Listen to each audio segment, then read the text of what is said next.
She left behind silk dresses and crystal chandeliers for a man she'd never met, traveling 2,000 miles to marry a cowboy who promised her forever. But when she opened his bedroom door on their wedding night, what she found would change everything she thought she knew about love, lies, and a man who'd stolen her heart. Emily Hartford stood at her bedroom window, watching the morning sun paint Boston's elegant brownstones in golden light. Below her, servants hurried across the manicured gardens of her father's estate. Everything looked perfect, just like it always had, just like it always would, unless she did something drastic.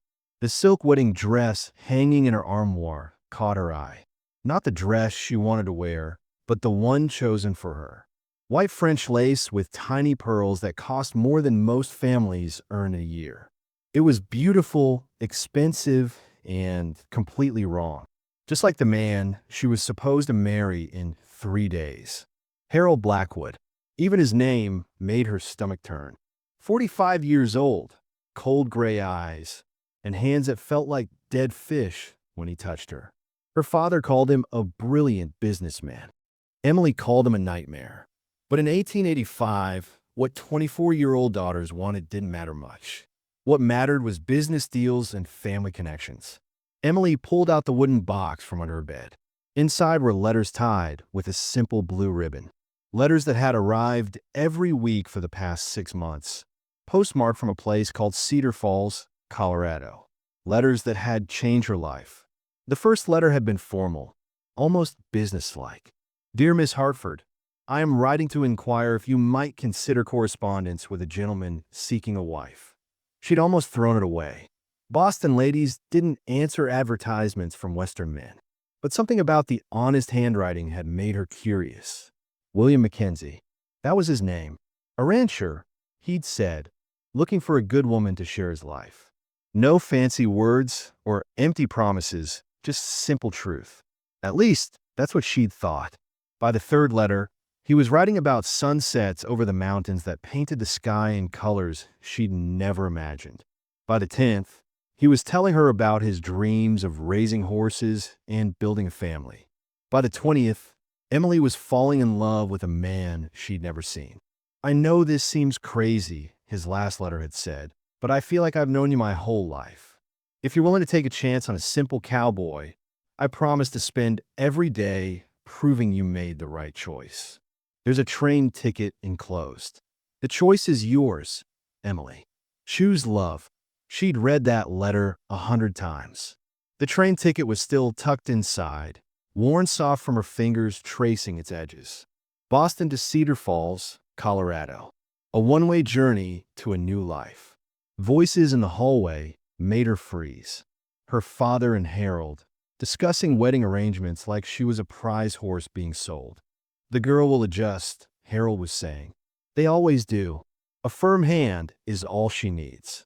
Emily's hands shook as she opened her travel trunk. That decided it. She couldn't marry a man who talked about her like property. She wouldn't spend her life being someone's adjustment project. She packed quickly, taking only what she could carry. A few simple dresses, her mother's jewelry, and William's letters. Everything else, the silk gowns, the fancy shoes, the life of privilege, could stay behind. Freedom was worth more than fashion. The train station was crowded and noisy, nothing like the quiet luxury of her father's carriage.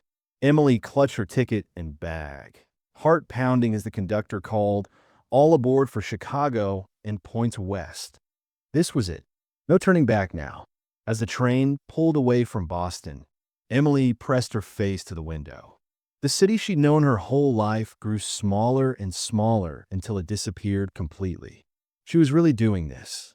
She was traveling across the country to marry a stranger. The journey took 4 days. 4 days of watching America roll past her window. Cities gave way to farms. Farms gave way to plains. And plains gave way to mountains that touched the sky. With each mile, Emily felt lighter. The farther she got from Boston, the more she could breathe. Other passengers were kind but curious. A mail-order bride, they whispered. Some looked at her with pity, others with admiration. Emily held her head high. She was choosing her own path, and that was nothing to be ashamed of. On the fourth morning, the conductor announced Cedar Falls. Emily's stomach fluttered with nerves and excitement. In a few minutes, she'd meet the man whose letters had set her free. The man who'd promised to love and cherish her, who'd written poetry about her eyes without ever seeing them. The train hissed to a stop. Emily gathered her bags and stepped onto the platform, scanning the small crowd for a face she'd only imagined. Then she saw him. William Mackenzie was even more handsome than she dreamed. Tall and broad-shouldered, with kind brown eyes and sun-weathered hands that looked strong enough to protect her from anything. When he smiled, her heart nearly stopped. Emily, his voice was warm and deep, just like she'd hoped. William, she could barely whisper his name. He took her bags like they weighed nothing and offered his arm. "Welcome to Cedar Falls. I hope the journey wasn't too difficult." As they walked toward his wagon, Emily noticed something that made her pause.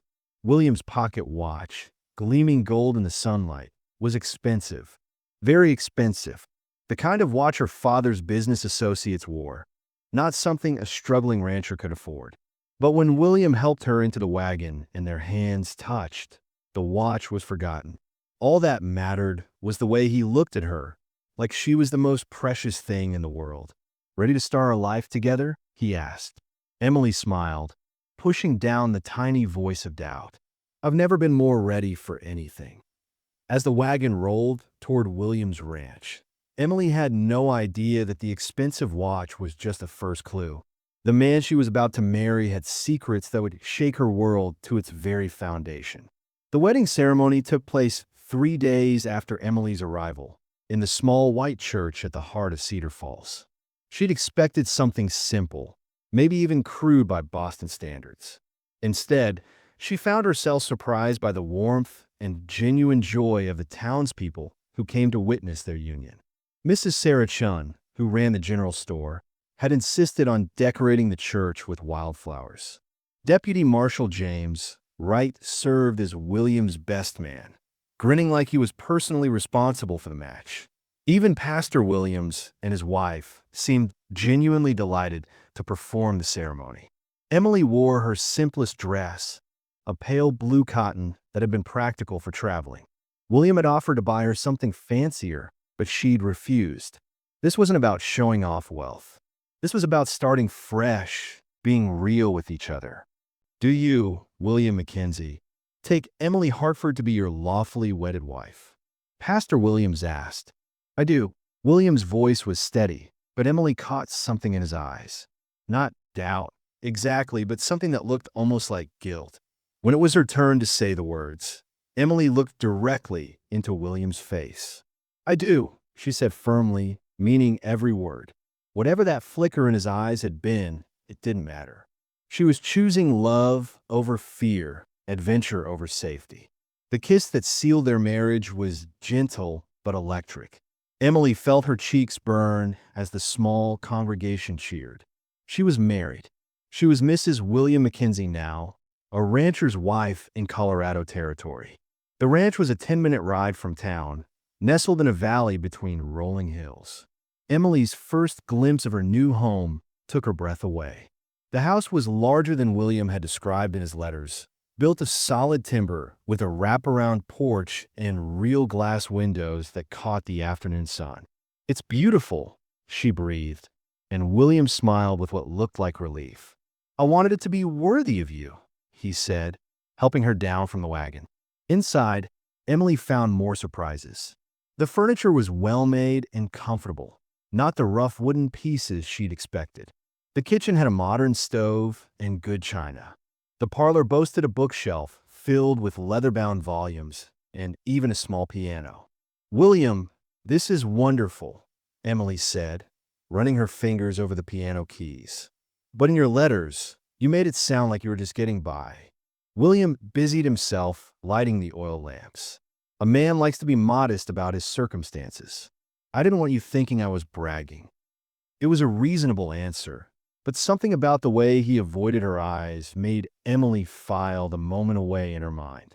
Along with the expensive pocket watch, it was another small piece of a puzzle she couldn't quite see yet. Their first week of marriage passed like a wonderful dream. William was everything his letters had promised and more. He was kind, funny, and genuinely interested in everything she had to say. He taught her to ride his gentler horses, showed her the best spots to watch the sunset, and listened patiently while she read aloud from his collection of books. Emily discovered she had a talent for ranch life that surprised them both. Her hands, soft from years of leisure, quickly learned to knead bread, tend a vegetable garden, and even help with some of the lighter ranch work. The physical labor felt good, purposeful in a way her Boston social obligations never had. "You're a natural," William said one evening, watching her feed the chickens with confidence. "I knew you were special, but I didn't know you were this tough."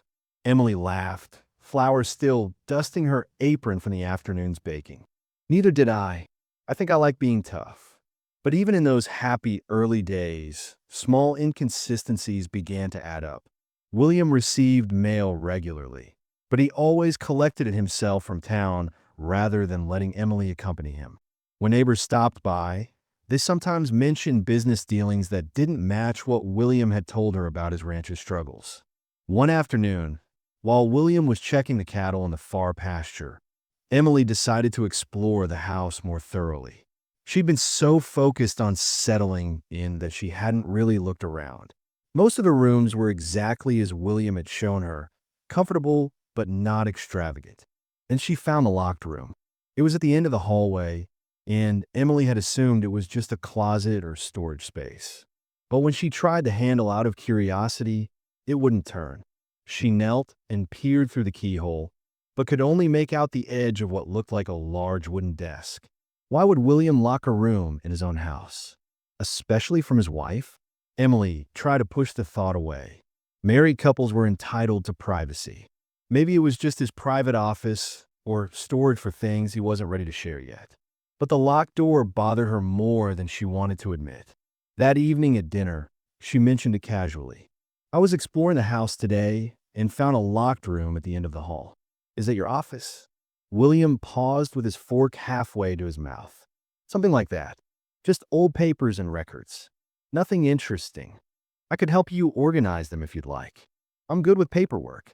"No need," William said quickly, then softened his tone. "But thank you for offering.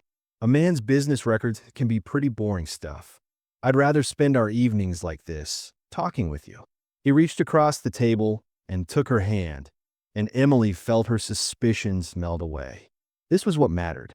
Not locked rooms or mysterious letters, but this connection between them. This was real. After dinner, William played guitar while Emily sang. They danced slowly in the parlor, and when he kissed her, she forgot all about locked doors and expensive watches. She was falling deeper in love with her husband every day. But later that night, as William slept beside her, Emily stared at the ceiling and couldn't shake the feeling that there were pieces of her new life that didn't quite fit together. Small things, perhaps meaningless things, but they nagged at her like a splinter under the skin. Tomorrow, she decided she would find a way to learn more about William's business. Not because she didn't trust him, but because she wanted to understand the man she'd married. She wanted to know everything about him, including whatever he kept locked away in that mysterious room. She had no idea that tomorrow would bring the first real crack in her perfect new world. Emily woke up the next morning with a plan. William had ridden out early to check the northern fence line, giving her the perfect opportunity to do some investigating. She wasn't being sneaky, she told herself. She was just trying to understand her new husband better. Her first stop was the general store in town. Mrs. Chun greeted her warmly, as she always did, but Emily noticed the older woman's eyes held a hint of something else. Worry, maybe? Or was Emily just imagining things? "How are you settling in, dear?" Mrs. Chun asked, arranging bolts of fabric on the counter. "Wonderfully," Emily replied, then decided to test the waters. "William has been so generous, paying for everything I could need. Though I worry sometimes about him spending too much. Ranch life must be harder financially than he lets on." Mrs. Chin's hands stilled on the fabric. "Oh, I wouldn't worry about William and money troubles, dear. He's been very blessed in his business dealings. Blessed how? The older woman glanced around the empty store nervously. Well, he paid off the Hendersons' medical debt when their boy broke his leg, and he helped the Millers keep their farm when they couldn't make their payments. That's not something a man does if he's struggling himself. Emily felt her stomach flutter. He never mentioned helping other families. William doesn't like to boast, but the whole town knows he's been like an angel to folks in need. Mrs. Chun leaned closer. Between you and me, some folks wonder where all that generosity comes from. A cattle ranch does well, but not that well. Emily left the store with more questions than answers. If William was wealthy enough to help half the town, why had he written to her about the simple life of a struggling rancher? Why hide his prosperity? Her next stop was the bank. Mr. Patterson, the banker, was less willing to talk than Mrs. Chun had been. I can't discuss another man's financial affairs, he said firmly. But then he added, I will say your husband is one of our most valued customers. Has been for about 2 years now. 2 years. Emily remembered William's letters mentioning how he'd been building his ranch for nearly a decade. Another inconsistency. Walking back toward home, Emily's mind raced. William wasn't poor. He was generous to the point that people noticed. His prosperity was relatively recent, and he felt the need to hide all of this from his own wife. She was so lost in thought that she almost missed the rider approaching from the east. A man in a fine suit, riding a horse that looked like it had traveled a long way. Emily's blood turned cold when she recognized him. Edmund Hartford, her brother. Edmund spotted her at the same moment and spurred his horse forward. Emily, thank God I found you. Emily's heart pounded as her brother dismounted. He looked exhausted, worried, and angrier than she'd ever seen him. Edmund, what are you doing here? What am I doing here? What are you doing here? He grabbed her shoulders. Do you have any idea what you've put Father through? He's been sick with worry. And the scandal. Good Lord, Emily, the scandal you've caused. I left a letter explaining everything. A letter saying you'd run off to marry some cowboy you'd never met? That's not an explanation. That's madness. Edmund looked around the dusty street with obvious disgust. Look at this place. Look at what you've reduced yourself to. Emily pulled free from his grip. I'm happy here, Edmund. Happier than I've ever been. Happy? You're living like a common farmer's wife when you could be mistress of the Blackwood estate. Harold is willing to take you back, despite the embarrassment you've caused. The mention of Harold Blackwood made Emily's skin crawl. I'd rather die than marry that man. Don't be dramatic. Father needs this marriage. Emily, the business depends on it. Before Emily could respond, she heard horse hooves behind her. William was riding hard toward town, and the look on his face when he saw Edmund was not welcoming. William dismounted quickly and stepped protectively beside Emily. Is there a problem here? Edmund looked William up and down with obvious contempt. So you're the fortune hunter who stole my sister. I'm the man who married her, William replied calmly, but Emily could see tension in every line of his body. With what right? You don't know anything about her family, her position, what she's worth. Something flickered in William's eyes at the mention of worth, but his voice stayed level. I know she's worth everything to me. How touching. I suppose you'll feel differently when you learn she's been cut off from her inheritance. Emily's breath caught. What? Edmund's smile was cruel. Did you think there wouldn't be consequences? Father was furious. He's changed his will. Unless you come home and fulfill your obligations to the family, you won't see a penny of Hartford money. William stepped forward slightly. We don't need Hartford money. Don't you? Edmund's laugh was harsh. I've done some research on you, Mr. Mackenzie. Interesting how your fortunes improved so suddenly 2 years ago. Makes a man wonder where that money really came from. Emily saw William's jaw tighten. What was Edmund implying? I think you should leave, William said quietly. I'm not going anywhere without my sister. Edmund turned back to Emily. There's something else you should know. Father is dying, Emily. His heart is failing. The doctors say he is maybe 6 months. The words hit Emily like a physical blow. Her father was dying, and she wasn't there. She'd been so focused on her own happiness that she hadn't considered what her leaving might do to him. "He's asking for you," Edmund continued, pressing his advantage. "He wants to make things right before he goes. But he won't do it as long as you're living this fantasy." Emily looked between her brother and her husband, torn between two worlds. She loved William, but her father was dying. And now Edmund was suggesting that William himself might not be what he seemed. "I need time to think," she whispered. "There is no time," Edmund said. "I'm staying at the hotel tonight, but I'm leaving tomorrow with or without you. This is your last chance to do right by your family." As Edmund walked away toward the hotel, Emily felt William's hand on her arm. "Emily, whatever he's told you about me." She looked up at him. This man she'd married, this man she loved, and saw guilt written plainly across his features. "Is it true?" she asked quietly.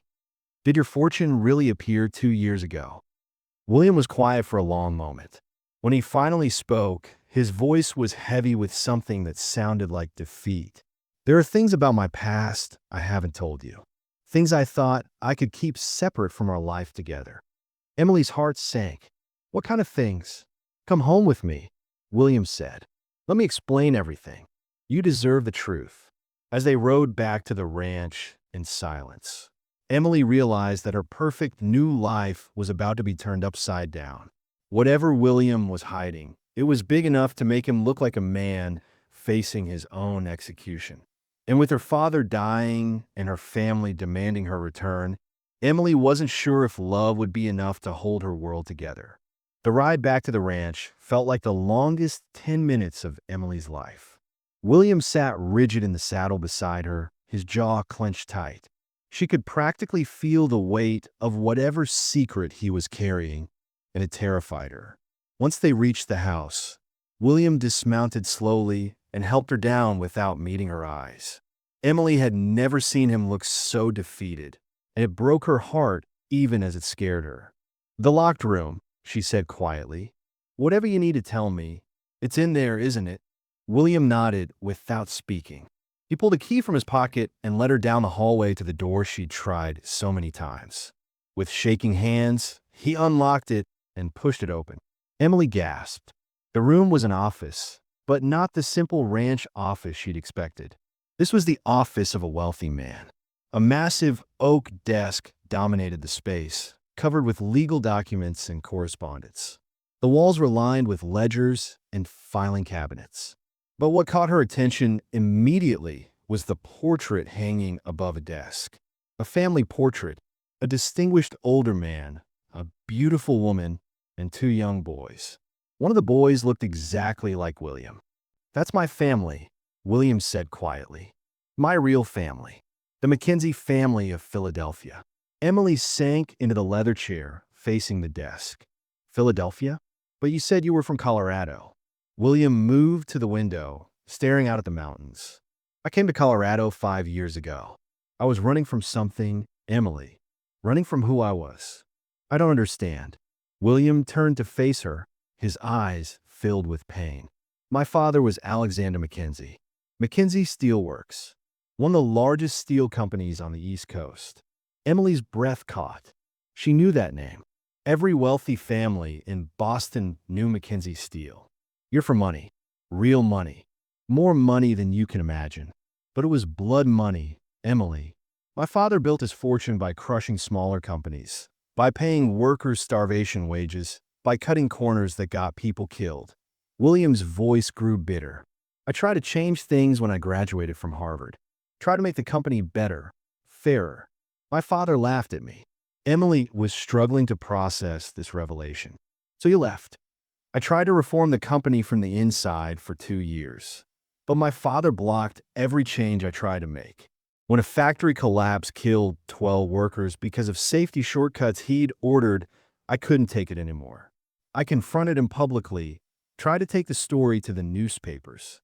William's hands clenched into fists. He had me declared mentally unstable. Said I was having a breakdown from the pressure of family responsibility. He had me committed to an asylum for 3 months. "William," Emily whispered, horrified. "When I got out, I discovered he'd forged documents, making it look like I'd embezzled money from the company. He gave me a choice: disappear forever or face criminal charges for theft. William laughed bitterly. So I disappeared, came west, changed my name from Alexander Mackenzie Jr. to William Mackenzie. Started over. Emily looked around the office with new eyes. But all this wealth. 2 years ago, my father died. My mother sent word through lawyers that he'd left me everything in his will. Apparently, guilt finally got to him in his last years. The entire Mackenzie fortune became mine overnight. That's why your circumstances changed so suddenly. William nodded.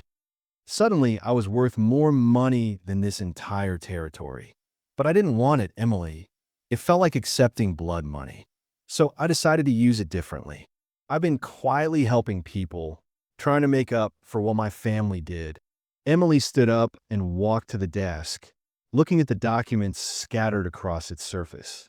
Legal papers, bank statements, correspondence with lawyers back east. And then she saw something that made her blood freeze. A letter with the Hartford family crest. "William," she said slowly, picking up the letter. "What is this?" William's face went white. "Emily, let me explain." She read the letter quickly, her hands shaking.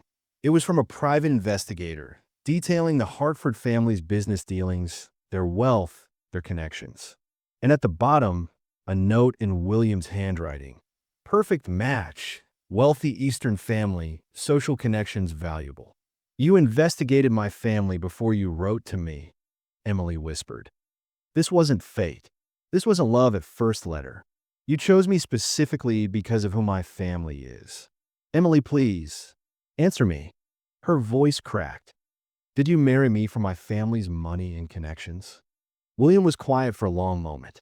When he spoke, his voice was barely audible. "At first, yes." The words hit Emily like a physical blow. She stumbled backward, clutching the letter. "I needed a wife to claim my inheritance," William continued desperately.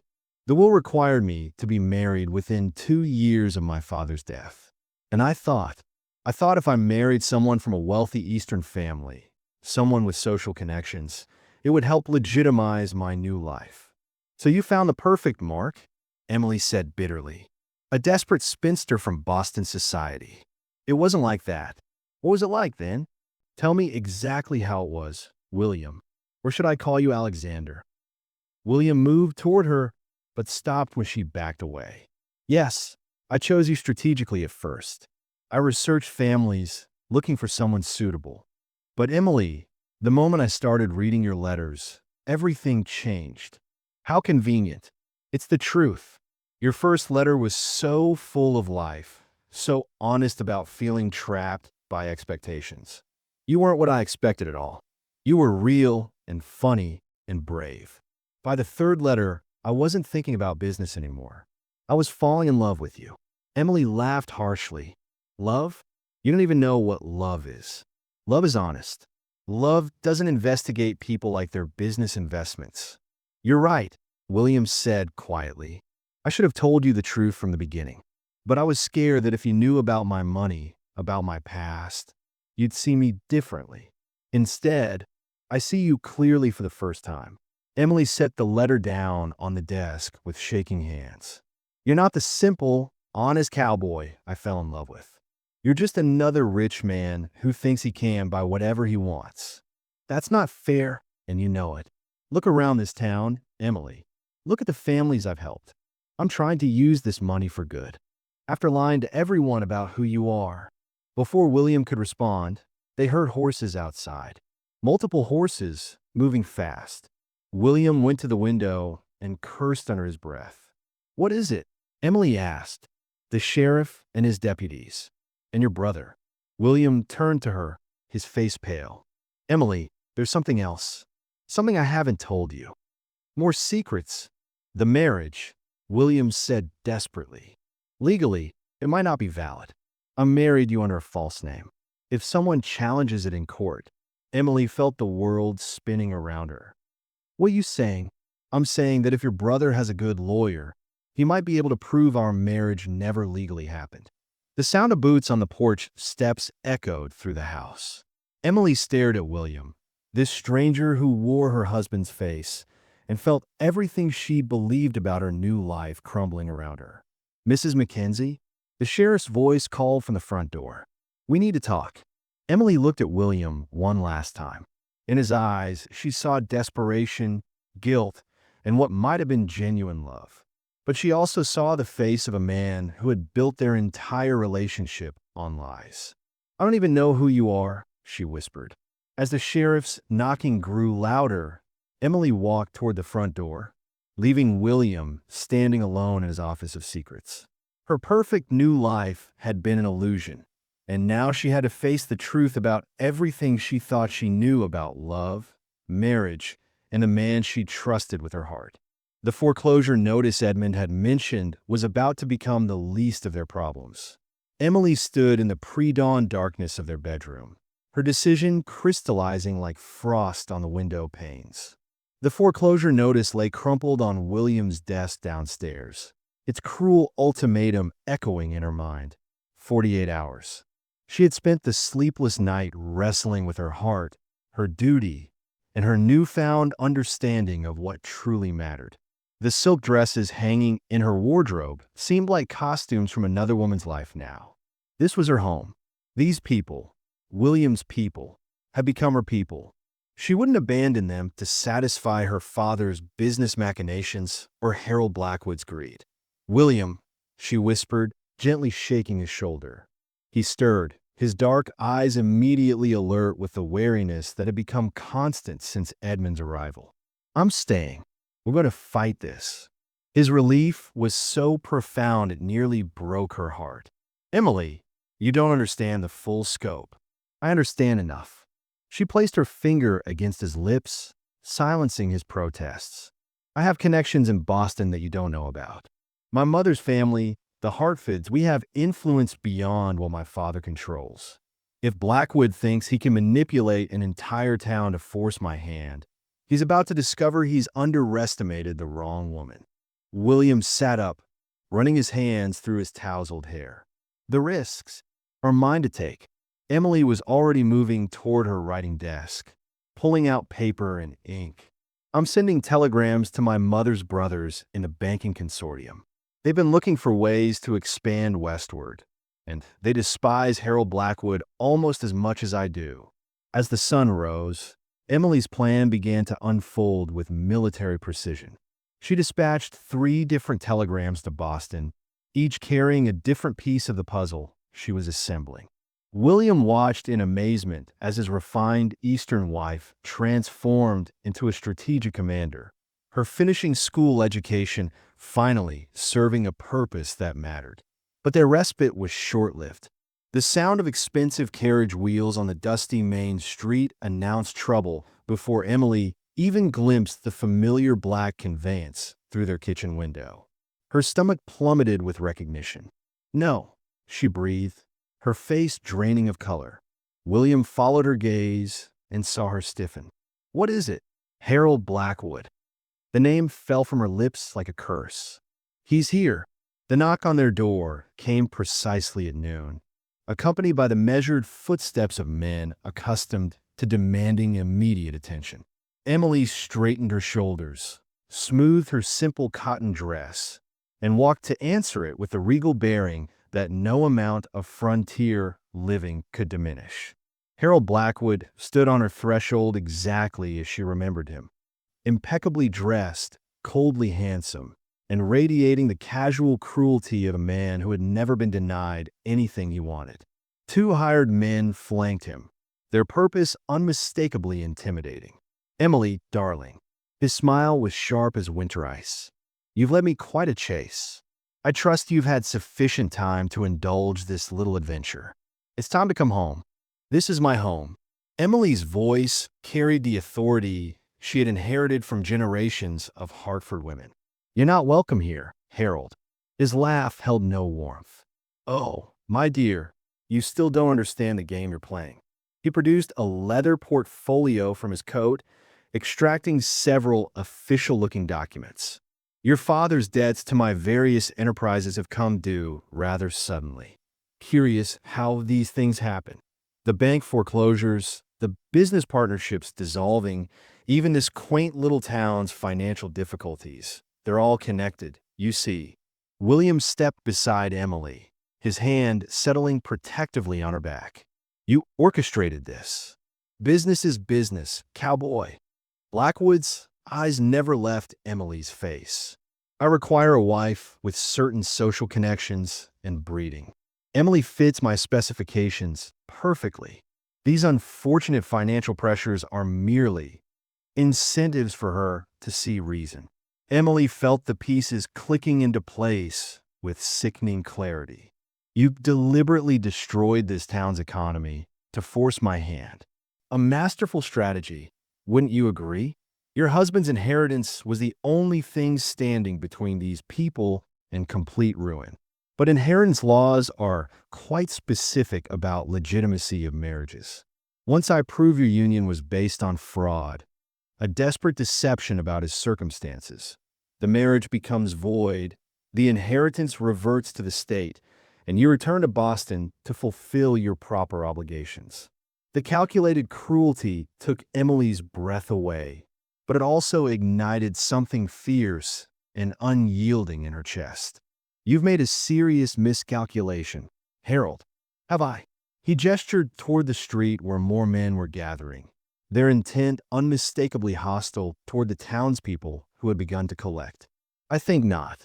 But Emily was already smiling, an expression that would have been familiar to anyone who had known her grandmother Hartford in her prime. You assumed I was the same sheltered girl you tried to intimidate in Boston. You assumed wrong. At that moment, the telegraph operator came running up the street, waving a yellow paper triumphantly. Mrs. William, your reply came through. Emily accepted the telegram with steady hands, her smile growing as she read. Gentlemen of the Boston Banking Consortium have voted unanimously to investigate Harold Blackwood's business practices effective immediately. Federal marshals are already en route to examine your books, Harold. It seems manipulating interstate commerce and destroying entire communities for personal gain constitutes several serious federal crimes. Blackwood's composure cracked for the first time. You can't prove anything. Can't I? Emily produced her own documents. Copies William had made of the correspondence she'd found in his study, cross-referenced with the telegrams her uncles had sent back containing damning evidence of Blackwood's financial manipulations.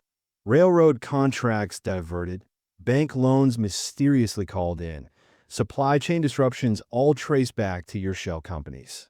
The Hartford family has considerable influence with federal investigators, and they're very interested in your activities. The gathering crowd of townspeople had grown larger, and their mood was turning distinctly unfriendly as they realized who was responsible for their suffering.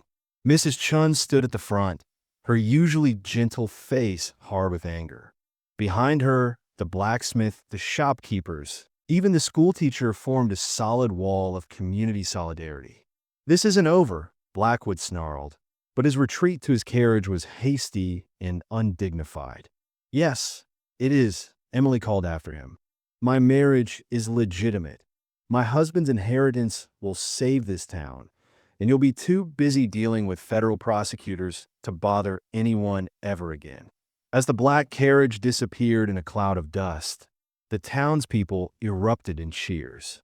William swept Emily into his arms, spinning her around as the community celebration began around them. But even in her moment of triumph, Emily knew the hardest test was yet to come. Another carriage was approaching from the opposite direction, this one bearing the Hartford family crest. Through the window, she could see the distinguished silver hair and stern profile of her father. William followed her gaze and felt her stiffen in his arms. Your father? Emily nodded, her earlier confidence wavering. He's come to take me home.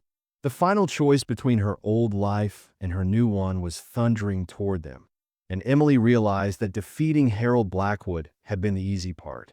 Now she would face the man whose approval she had spent her entire life seeking, and she would have to choose between his love and her own happiness. The carriage rolled to a stop, and through the settling dust, Emily could see her father's face. Unreadable as always, but somehow different. Changed. Her hand found William's, their fingers intertwining as they prepared to face whatever judgment was coming. The test of love was far from over. Emily's father stepped down from the carriage with a measured dignity that had intimidated Boston's most powerful businessmen for 3 decades. Richard Hartford was a man who commanded respect through presence alone, his silver hair gleaming in the afternoon sun, his tailored suit impeccable despite the long journey. But as he approached, Emily noticed something she had never seen before in her father's steel-gray eyes: uncertainty. "Father." Emily's voice carried the tremor she couldn't quite suppress, her hand tightening in William's. "Emily." He stopped 3 feet away, his gaze taking in her simple cotton dress, her sun-touched skin, the calluses on her hands from honest work. Then his attention shifted to William, and Emily braced herself for the cold dismissal she expected. Instead, her father extended his hand. "William Mackenzie, I've come a very long way to meet the man who stole my daughter's heart." William accepted the handshake warily, his protective instincts still sharp from the confrontation with Blackwood. "Mr. Hartford, I know this isn't what you wanted for Emily." "What I wanted," Richard said slowly, his voice carrying an unexpected weight of regret, "nearly destroyed the person I love most in this world." He turned back to Emily, and she was shocked to see moisture gathering in his eyes. "I came here to bring you home, daughter. I came prepared to use every weapon at my disposal: duty, guilt, financial pressure, emotional manipulation. I came ready to wage war for your return." Emily's heart sank, but her father held up a hand before she could speak. "Then I spent 2 days in your nearest town, asking questions about the woman my daughter had become. Do you know what I heard, Emily? I heard about a lady who rolled up her sleeves to help birth a difficult calf. About a woman who organized the women to preserve food for families struggling through bad times. About an Eastern sophisticate who learned to shoot a rifle to protect her home, and who faced down Harold Blackwood with more courage than most men could muster." Tears were flowing freely down Emily's cheeks now, but her father wasn't finished. "I heard about a woman who found her true strength not in spite of love, but because of it. A woman who became everything I raised her to be, but in ways I never had the wisdom to imagine." He reached into his coat and withdrew a thick envelope. "I didn't come to take you home, Emily. I came to invest in it." Emily's hands shook as she opened the envelope, William reading over her shoulder. Inside were bank drafts, legal documents, and business proposals that took her breath away. "The Hartford Consortium is prepared to establish a regional headquarters here," her father explained. "We'll fund the railroad expansion, back agricultural development loans, and establish a proper banking institution. Between our investment and William's inheritance, this town will become a hub of prosperity that benefits everyone." William stared at the documents in amazement. "Sir, this is more than generous. It's an apology," Richard said firmly. "To both of you. Emily, I let my fear for your future blind me to your strength. I tried to cage a wild bird because I was afraid it would fly away from me. Instead, I nearly lost you forever." He turned to William. "And to you, son, I owe an apology for forcing you both into deception. A man shouldn't have to lie about his circumstances to win the woman he loves." The sound of approaching horses interrupted the emotional moment.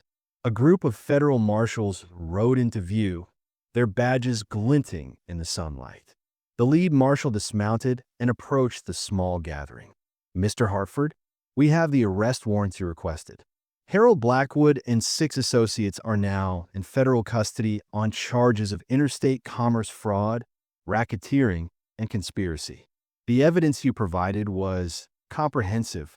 Emily looked at her father with new respect. "You did this. The Hartford family protects its own," he said simply.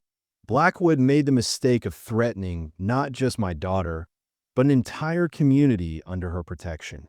He won't be troubling anyone for a very long time." As the marshals departed, the townspeople who had been respectfully keeping their distance began to approach. Mrs. Chun led the procession, carrying a beautifully embroidered quilt that the women had been secretly working on for weeks. "For the lady who saved our town," she said, presenting the quilt to Emily with a deep bow. Every stitch is sewn with gratitude. What followed was an impromptu celebration that would be remembered in local legend for generations.